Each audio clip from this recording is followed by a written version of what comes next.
For this homework, we asked you to remove dead code. That is code that could not have any effect on the final return result of the method we're interested in. So let's go ahead and just dive right into this. We take a fragment, if you remember, the fragments are of this shape where the first part of the tuple is the variable to be assigned to, and then the next part of the tuple is the expression that is being assigned to it. In this case, 1 is being assigned to A, or A operation 1 is being assigned to B, 2 is being assigned to C, etc.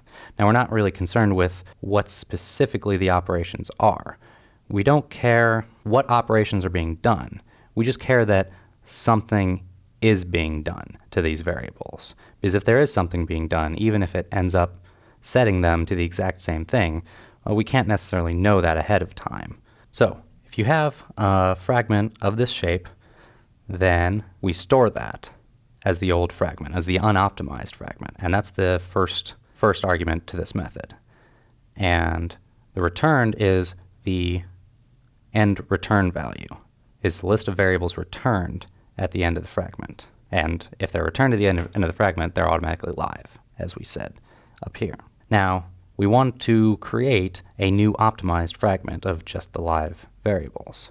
So we start off by initializing that to an empty list. And we set a variable called live equal to the returned live variables, because we know those are live. Now, for every statement in the fragment, starting from the back, so we're working backwards from the return statement back up to the top, we check if the first element of the tuple statement, that is the left-hand side of the statement, is already in live. That is, it is one of the live variables currently. If it is, then we add that statement to the new optimized fragment. Otherwise, we fall through. And now we take the list of live variables and we remove the variables that we are now assigning to. So we take all of those out. From there, we update the live list with all of the variables that are currently on the right-hand side of statement. We run through the entire fragment doing that over and over until we get back to the top. Once we're done with that, we check if the new fragment is equal to the old fragment. If it is, then we return the new fragment. We didn't change anything.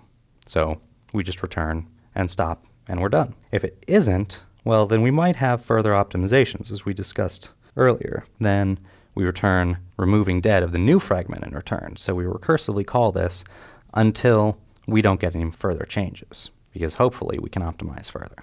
Now we're going to check that remove dead gives us what we would expect if we ran through all of the optimizations by hand. And I'm not going to bother going through all of these. You can read them fairly easily. And when we do that, we see that we get true values for each of these.